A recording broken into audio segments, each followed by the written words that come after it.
This is episode number 104 of the Life, Strength, and Health podcast. I'm Kim, and I'm joined with Jamal. Greetings, everyone. And peace and blessings. Yes, and thank you for joining us. This is the first episode of 2019. Happy New Year. Yes. Hope your holiday season was amazing. I hope you spent it with family and friends. If not, taking that time to reflect and how you want to go into the new year right. We are like in the third week of 2019. So hopefully your new year is going well. And if not, maybe this episode is for you because it's all about how to make 2019 your best year ever. I could say for us, the holiday season was great.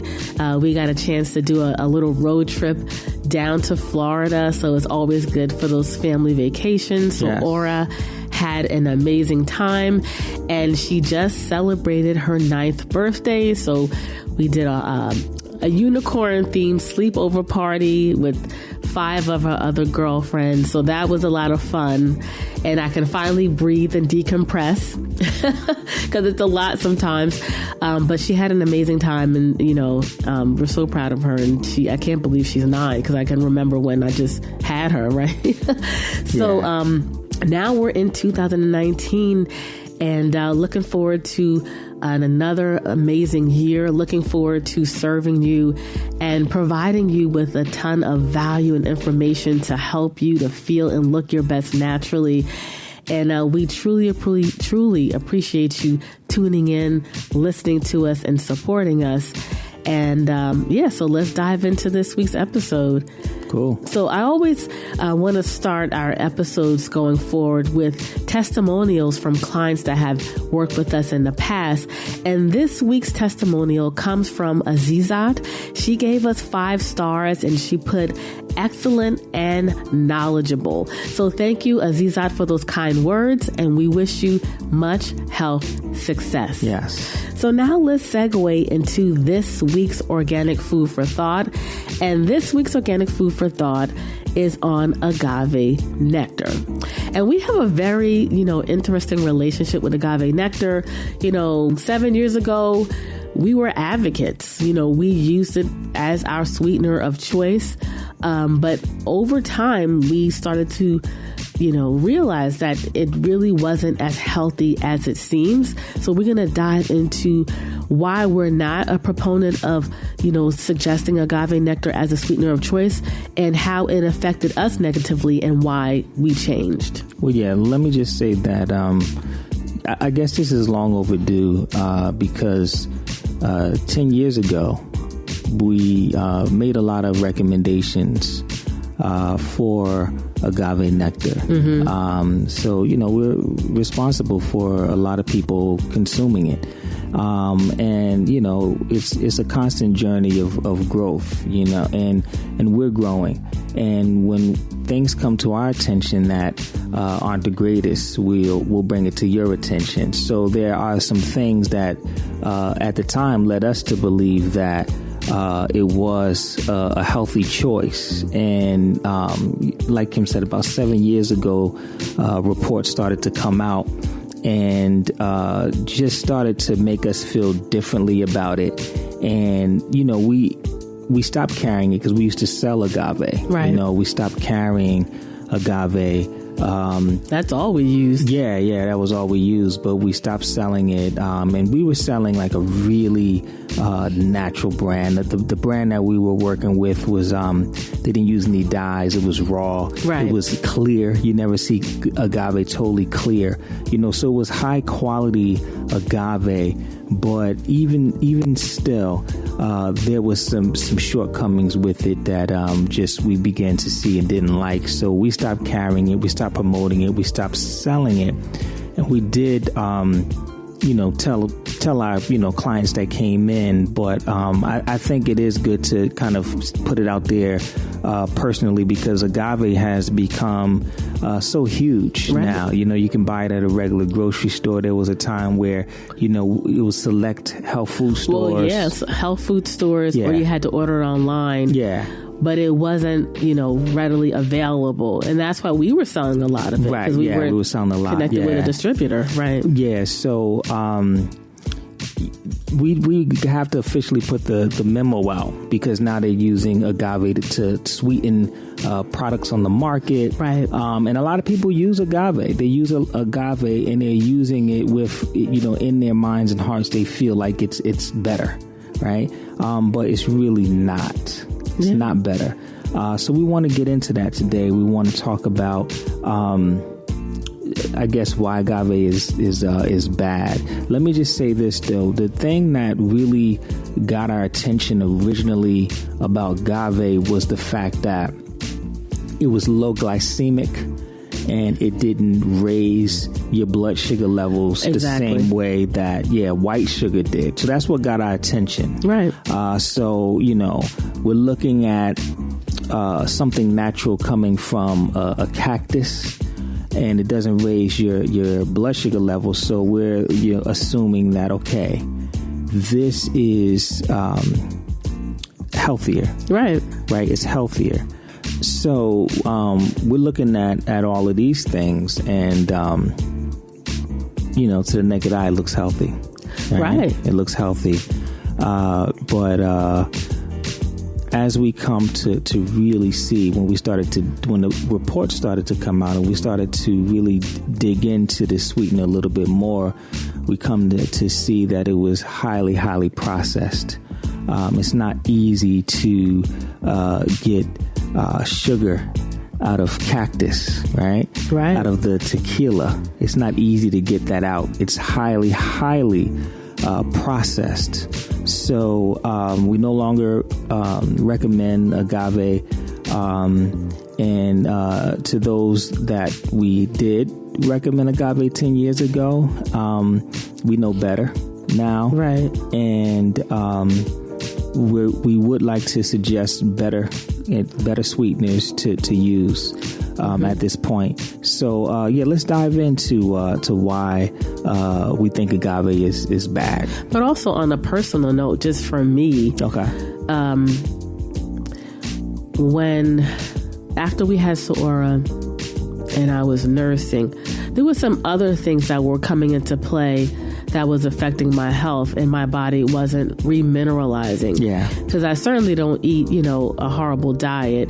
But no matter how healthy you eat, if your body is not able to absorb the nutrients, you're not going to get the benefit. Right. So the biggest thing for me was after I had Saora and I was breastfeeding, your body needs more nutrients because the baby is taking nutrients as well. Yes. So if I'm eating these healthy foods, but my body is not absorbing the nutrients, and then I'm nursing Saora, then she's pulling from my reserves, my bones and things like that. And I started to experience like cavities, out of nowhere, my teeth got very sensitive. This is in hindsight. I had some inflammation.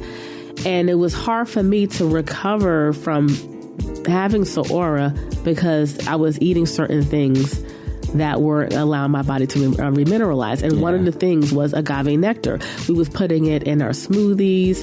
We was putting it, in our, like, if we made like a rice cereal. Or desserts. Desserts. Like we were just using So it. I was never giving my body a chance to recover, especially after a pregnancy. You have to re-nourish and, like put nutrients back into your body. So I'm doing that, but at the same time, I'm blocking the nutrients because I was consuming agave. Yeah. So that was back then what started us on this path of like really kind of looking at things that were labeled healthy, like, is this meant for me? Because every health food isn't for everyone. Right. Yeah. So that was a big eye opener. And that's why we are just here to speak the truth. Like no one is perfect. But you do have to listen to your body, and you have to, like, if you don't feel well consuming something, you have to question it. Yeah, it definitely has an effect on how your teeth remineralize. In the natural health community, especially in the vegan community, it's not spoken about, but a lot of people are experiencing teeth problems, right? And, you eat this healthy diet and you would expect your teeth to be strong. but a lot of people in the natural health community consume a lot of agave. And if your teeth can't remineralize properly, they're going to become weaker. That's just what happens. And that's a big reason why. So we definitely need to get away from agave. Not to mention that when we were into agave, because, you know, I mean, this is 10 years ago that we were making recommendations and selling it. However, you know, I mean, we've been consuming agave, I would say probably since 2002. You know, it's been a long time that we've been consuming agave, and back then it was really like one company that was carrying it, right? And at least it was a smaller company.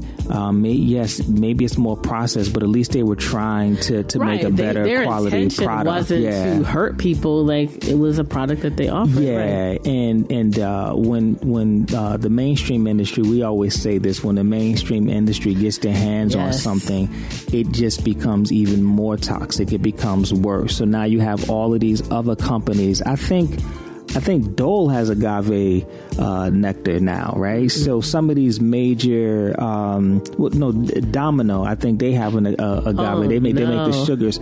So so it's like once corporate gets their hands on it becomes even worse. Down. Yeah, it becomes even worse.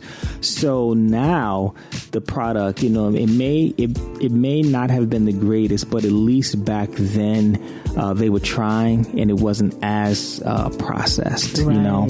But now, I mean, yeah, I wouldn't even. Yeah, let's get into a couple of these. So one of the reasons why agave nectar is bad is it's very high in calories, and there's 60 calories per tablespoon. Yeah, for those who are trying to watch their calories and how much they consume, that's a lot of calories to get in one scoop of something. Right. And based on a study done at the Department of Food and Byproduct Sciences, agave nectar is 85% fructose. High fructose corn syrup is the most dangerous sweetener that everyone in the health community is trying to avoid. High fructose corn syrup only contains 55% fructose. Right. So basically what the report is saying is that agave nectar has more high fructose corn syrup than high fructose corn syrup. That's basically what it's saying. 16 grams of carbs in one tablespoon. So for those who are trying to follow things like a paleo diet or a keto diet, or even just a lower carb plant-based diet, or just lower carbs in general, it's going to be difficult to do. Yeah, when you're using those types of sweeteners, it's going to be very challenging to do that.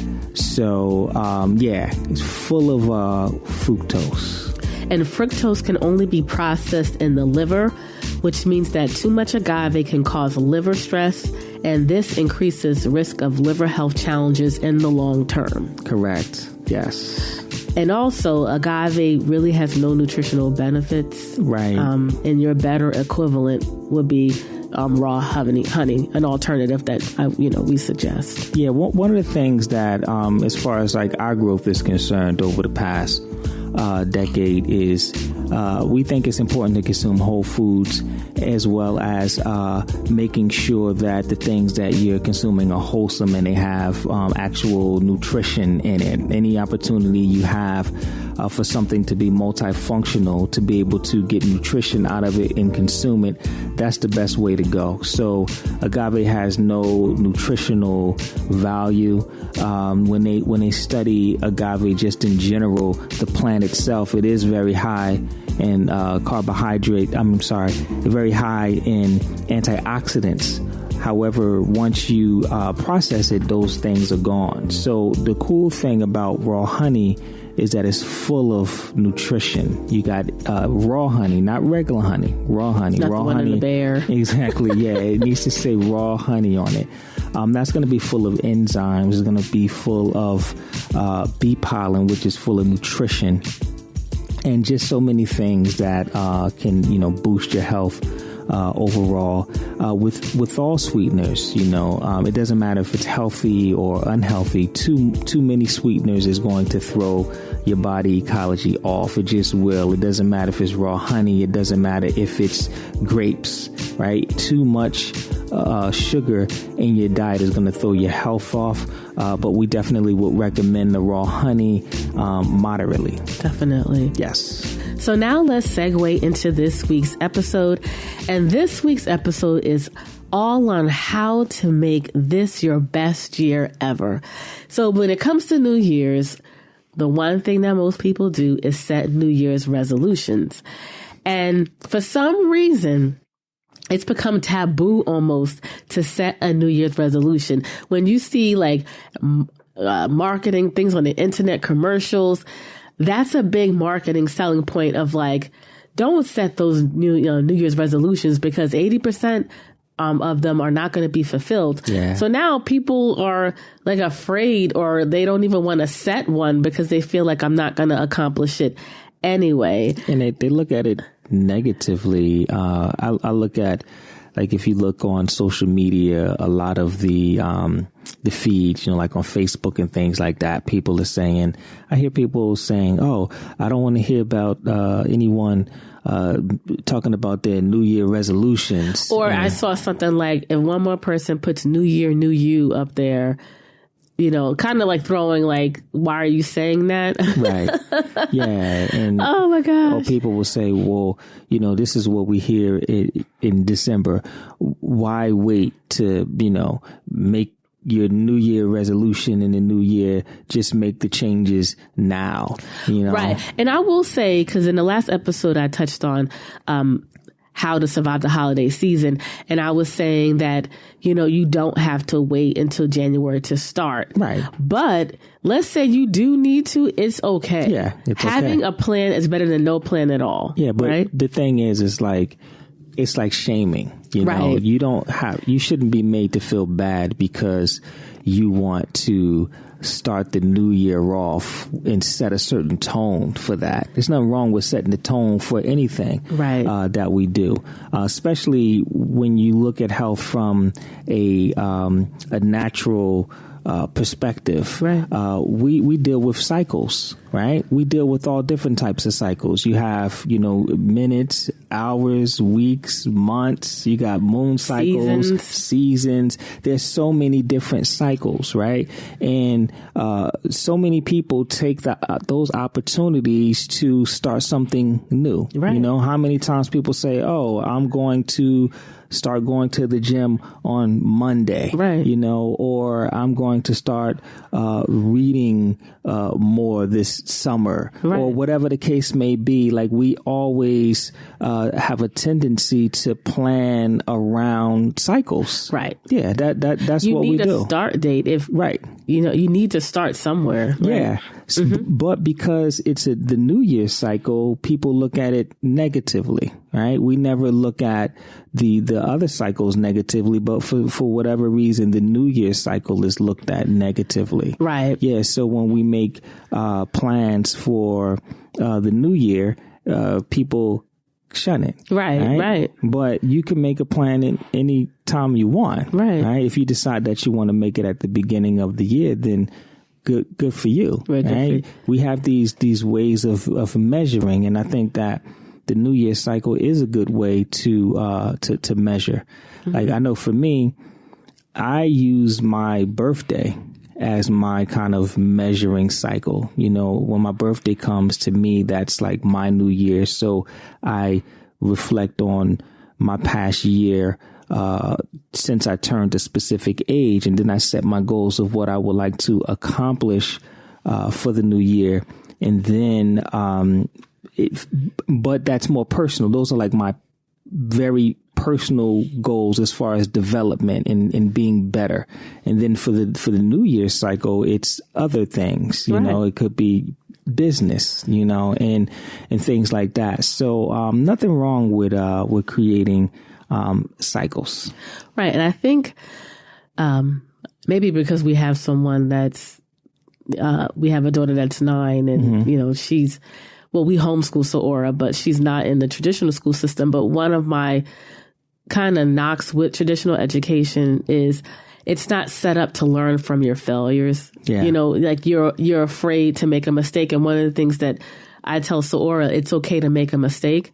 Truly, as an entrepreneur, you make tons of mistakes, you know, and some of the biggest mistakes have been the biggest lessons. And so, you know, we have to get our mind out of being afraid to fail, being afraid to make mistakes. But if you quit, that's the problem. Absolutely. So if you set a goal and then you fall short, don't be ashamed and say, just throw the baby out with the bathwater. Sometimes you have to kind of assess it to say, was I realistic with my goal? Or like in terms of my time, did I know enough? Did I need assistance? Did I need support? You have to kind of reflect on the failure. And then when you try again, implement the lessons. So we have to get away from the stigmatism and the embarrassment of falling short and failing. Because most successful people, they fail forward. No one who is successful in anything has gotten there without stumbling, having to course correct, you know. So you have to get comfortable with failing. Yeah. It's like health, any success in your life, you're going to stumble. You're going to course correct. Sometimes the way that you think you should do it isn't the right way. And the only way is if you try and then you course correct. But you can't get it all perfect before you start. Right. And just kind of, you know, speaking on that a bit, that is the main reason why people look at New Year's as bad, because they say that everyone makes these resolutions and they never fulfill them. Right. They always fail. So it's looked at negatively. So you raise very good points. And I would like to add to that. People set goals and make resolutions every day that they fail. People say, I'm going to do something on Monday, and by Wednesday, they're not doing it anymore, right? People say, I'm going to start something next month, and by that next month, they're not doing it anymore. Exactly. You know, I'm going to start something today, and tomorrow they stop, right? We have a tendency to make plans that for whatever reason we don't follow through on, right? And no one ever says, hey, well, you know, from now on, you better stop making these Monday goals and stop making these Monday resolutions because you never follow them. You know, you never meet your goals. It sounds ridiculous. Right. No one ever says anything like that when we say, oh, in the summertime, I'm going to start, you know, learning to swim or whatever the case may be. It's only New Year's that for whatever reason we judge failure stronger and harder. Probably because it's such a big marketing time. Yeah. You know what I mean? They know people going into the new year, it's a major cycle change. And of course, like, why would you not, after you reflect in December, okay, going into the new calendar year, what do I want to improve on? If you're not happy, if you're not fulfilled in your career and your health, that's the time that you plan it and you set your intention. So, yeah, you know, exactly. And the truth is that most people that set goals for the new year and they miss the mark, they don't follow through, they don't accomplish them, are the same ones that set the goals on Monday, set the goals on the new seasons, the new month, and they don't follow through. You know, if you're not good at executing, you're not good at executing. Right. So that's the focal point. That's the focal point. The execution, not don't set the goal at all. That's throwing the baby out with the bathwater. It's okay, I tried to execute it this way, but I'm not being realistic. Right. You know, and I think sometimes, especially in the health industry with gyms, people want to go to the gym and like run 3 miles a day and want to lose 20 pounds in a week. The body doesn't operate that way. Right. So you have to understand and learn the science of your body on your own or with assistance and setting a realistic goal, you know? Those same, speaking of the gym, the same people that make their resolution for January gym and you don't see them in February. They're the same ones that as soon as the spring hits, they're back in the gym, make their new resolution. Then within a few weeks, they're out again. Right. The people that are good at execution, it doesn't matter when they make their goal. They make it at the beginning of the year. They make it January, February, March. They make it at the beginning of the season. They follow through when they meet their goals. Because the people with the execution, it's the mindset and the discipline. And that has to be developed over time because you need that in every aspect of your life. So maybe in the health area, you may be falling short. But if you look at your life as a whole and the things that you are successful in, if you look at how you became successful at it, you'll see that the execution and plan was in place. So it's just about bringing that over into your health program. Yeah. So we want to give you some tools today on that process.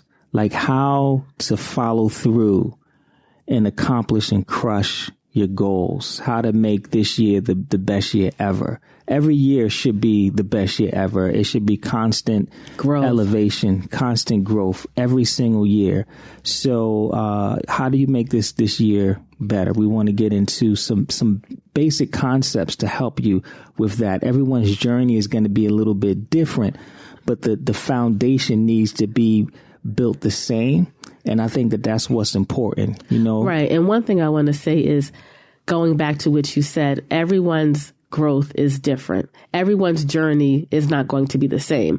So you have to set your intention and goals that's meant perfectly for you and not compare. Because too many times we compare and say, well, this person over here did X, Y, and Z and they accomplished it in this time and they're flying through. But maybe your journey is a little different. Yes. So you have to enjoy the journey and get the lessons from the journey and not be so hard on yourself. Right. So the first tip that we want to give on how to make this your best year ever is to select one major goal, right? Not 10, not even 3, have that. I mean, you can have those other goals, but your one main priority goal, set that in place. And that's just going to take some reflection, really digging deep, thinking about it and getting clarity on it. Like, what's the one thing that I really want to go after this year? And when you decide on that goal, you want to break it down realistically and holistically. Yeah, I think that that's the best way to go, especially if you're having challenges or if you had challenges in the past following through with your goals. A lot of times we're not realistic and we have too many things on our plate at the same time. So there's nothing wrong with really going after something, like pick one thing, go after aggressively, all out, go after that one thing and just crush it. Right. Yeah. One thing I will say, and we sometimes laugh at it, when clients come to see you and, you work with them where they're at and you set up a realistic goal, right? A holistic goal. And based on their life, because they could be, mothers, their career, they have a lot of responsibility and not a lot of free time to put that time for themselves. So when you look at their whole life and you say, okay, can you do these 2 things? And on paper, it may look so elementary, but we understand people's struggle. Right. And then they're like, that's it? I could do it. Mm-hmm. I could do more. And then when they come in for a check-in session, which for us is like our monthly or sometimes weekly, where they check in with us and we make sure that they're on the path, giving them that accountability and support. When they come back and sit with you, they say, yeah, I didn't do it. Right. And so you want to be realistic and sometimes take the low-hanging fruit. If that's so easy, do it for a week, crush it and be like, I did it. It was nothing. I'm ready to move on. But don't bypass the mundane and the simple stuff thinking, that's it. No, just take baby steps, but follow a realistic plan. Yes. The next thing is letting you know that it's not too late, right? It's not too late to set a plan, to set a goal, right? We just started. We're still in the first month of the year. So don't think, I didn't set it on January 1st, that I missed it, because it's never too late to set a goal. Right. And I just find that because December, it's so much going on in December, and many different cultures and spiritual systems, and just overall, it's so much going on. A lot of family time taking place. Sometimes it takes a few weeks to really settle into the new year. It takes time to recover financially. Sometimes you just need a little rest because you've been running so much that this is around the ideal time. I think one of the reasons why people have challenges at the beginning of the year is because they're coming off of, it's so busy, it's so crazy, right? You're a little tired. And then now on January 1st, you have these unrealistic expectations. Now I'm going full steam ahead, when sometimes you just need to, just kind of recoup, just settle in a little bit, take time to plan, and then go after your goals. So this is the perfect time to really dive into your New Year goals. Yeah, definitely. Yeah. Another thing is you want to create a plan of action. This is big for us. You need a plan of action, which means that you have to put effort into the preparation. So it goes back to, what's the major goal? Why you want to accomplish it? Having your major reason why. Is this what you really want to go after? And then once you decide that, you have to put a plan into effect in order to accomplish the goal. You just can't focus just on the end goal. When you break down those goals into actionable steps, then you want to focus on the first actionable step and how do I accomplish that? And then you keep moving, so on and so forth. Right. And that's going to be different for everyone, what that plan of action looks like. Sometimes the preparation is going to even take longer than you think it is. But the important thing is to really have a realistic and strong plan of action. I think that is really important. My example of that is right now working on a novel. It's I would say in the fantasy mythology category of the novel that I'm working on. I spent about almost 2 months just working on my outline to get ready to write. Right. A lot of times, if you just say, I'm going to write a book and I'm going to start January 1st, and then January 1st comes and you start writing at the beginning of the year, but you didn't plan properly, you didn't outline, it's easy to fall off because you weren't prepared. So for me, that planning has made this process a lot easier. Right. And I can see myself completing this goal because it's laid out for me. If I was just writing and I just had to kind of pull from the head and be organized all in my head just for the sake of, I'm starting on January 1st, then it's a big possibility that I may have already been derailed. Right. I pretty much officially started writing at the beginning of the year. It was kind of like the end of the year while we was on vacation. Mm-hmm. I started, but I consider it like, kind of my 2019 goal is to finish my novel, but it took months of planning to get ready for this moment. And it doesn't mean just because it may take you, till March, you've still started the process. But once you get started, you're going to really be, deep into that. Right. Yeah. And also the next thing is, do you need any help? Right. And if you do need help, to what degree? So let's say in the past, have your New Year's resolution and you attempted it and you fell short or you got overwhelmed. A lot of times, maybe some accountability and support would have helped you along the way. Right. So maybe that's something that you want to think about. Yeah, I think that's a huge determining factor right there. A lot of times we take on things that are sometimes bigger than ourselves, only because we don't have the necessary skill set to get us where we want to go. Mm-hmm. Like if you're trying to follow a specific nutrition plan, it's going to be a lot easier to come in and work with us if you're new at this. yeah, there's a lot of information online. There's a lot of books out there. But sometimes it's those little things, those fine-tuning things, those little adjustments that really help to pull it all together for you. And take the guesswork out. Yeah, take the guesswork out. Makes it easier for you. So it's nothing wrong with getting help for you to reach your goals. I know for me, I definitely got help with this book journey because I never wrote, a novel before. I didn't go to school for it.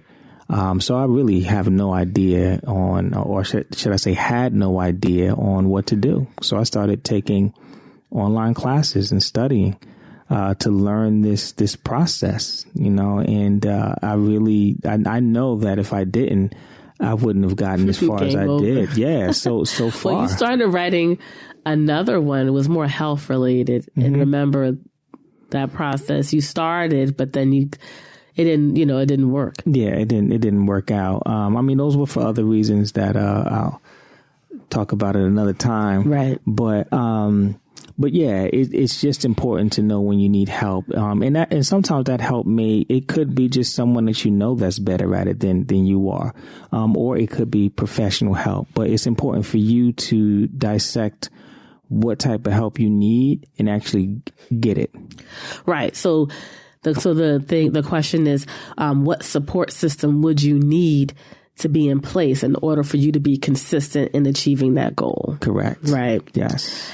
And you want to also reinforce that support system. Yes. Right. You want to not maybe have one thing that's going to support you, maybe multiple. Like if it's really that serious, you're going to have multiple things in place to help keep you on track, because we just know how life is.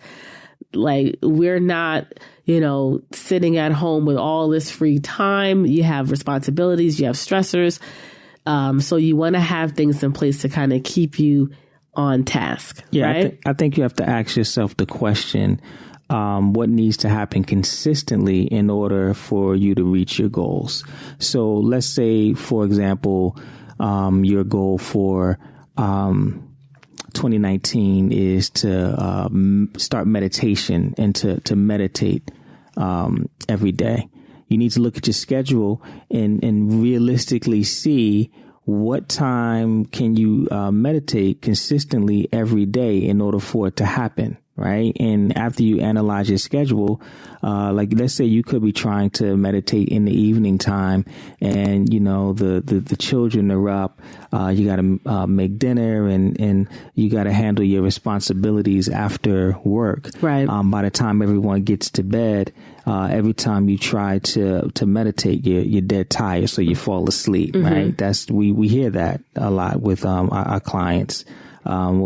First of all, you shouldn't try to meditate laying down in the bed, but unless you are trying to go to sleep, right? But people fall asleep, so maybe the best time for you to meditate is in the morning, right? At 5 a.m, before anyone gets up, before any responsibilities are there, right? So maybe when you're looking at what you consistently need to do in order for your goals to happen, part of that could be, I need to get up at 4:30 every morning in order to meditate. But now, right, in order to get up at 4:30 every morning, I got to get to bed by 9:30, right? So you're going to bed at 12:01, trying to get up at 4:30 to meditate. It doesn't work, right? So we got to look at all of the connected things. It's not just like, I tried to meditate and it didn't work. No, you got to create that environment for the meditation to be able to work. All right, I get to bed on time. Now I can get up on time.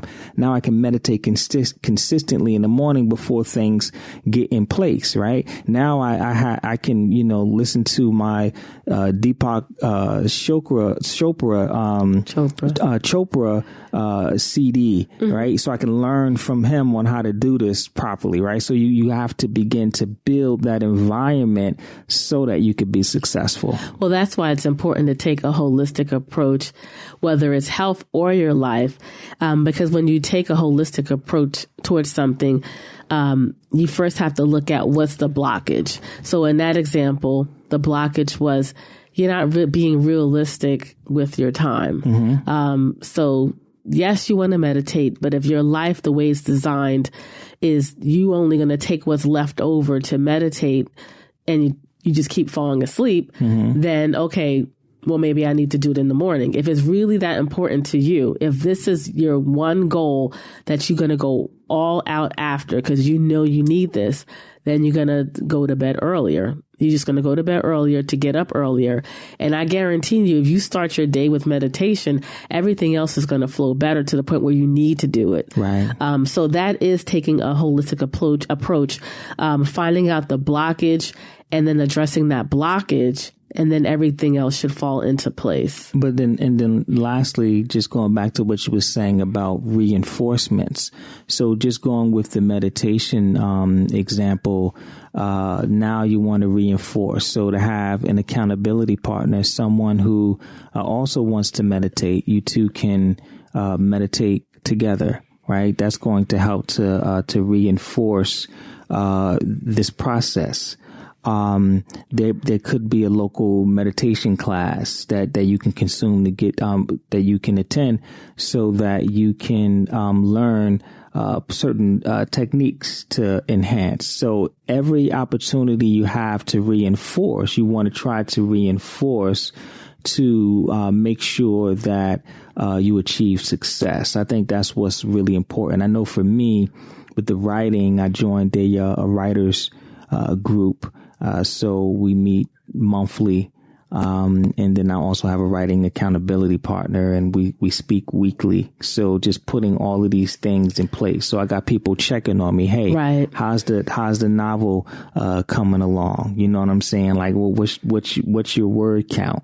And then when, I meet with the writers group, they want you to, submit some things for them to read. So it's just this constant reinforcement to make sure that I reach my goals. Like this is new for me. If it was just a matter of, okay, don't, eat a certain thing, for the year, like that's easier, or go to the gym. That's easier, but something that's totally new and foreign for me, I want to make sure I have as many things lined up to keep me on track as possible. Right. And I think that's really important to realistically meeting your goals overall. Right. Having that support and accountability in place.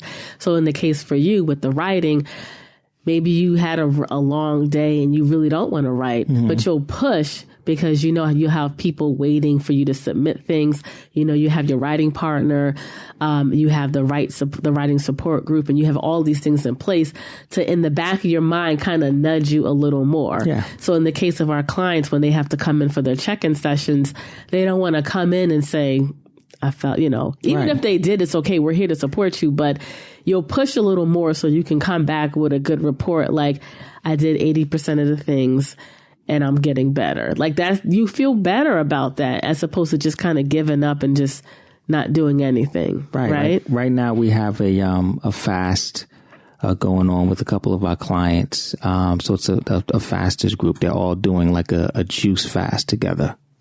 So for 21 days, they're consuming juice, bone broth, teas, water, things of that nature.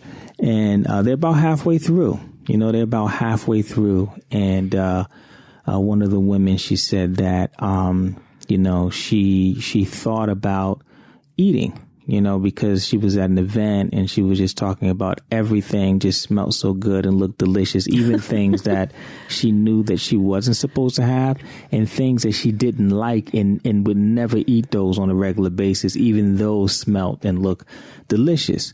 But she said that the idea of abandoning her group, they worked so hard together.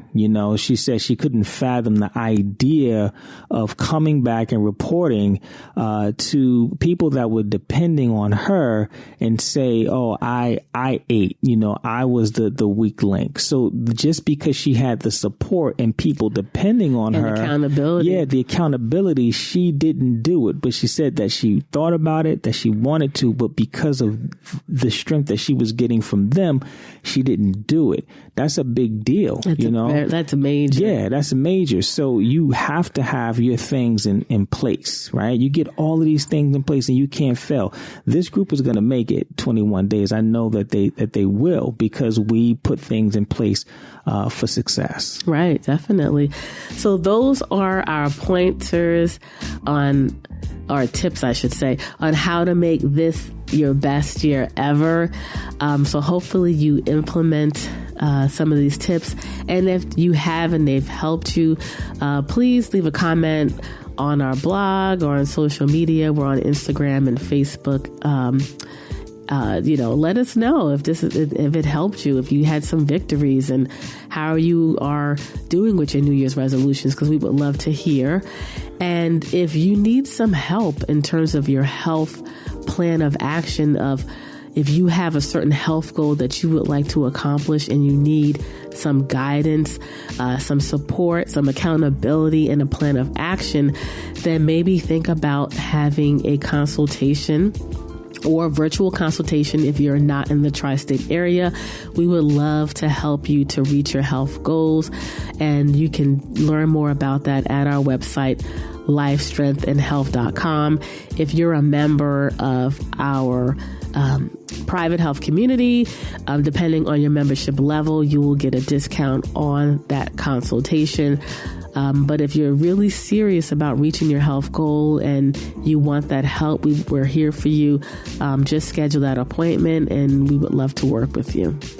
Yes. So thank you for listening. Make sure to stay tuned for next week's episode. And until next time, live healthier. Yes. Stay healthy, everyone. Peace and blessings.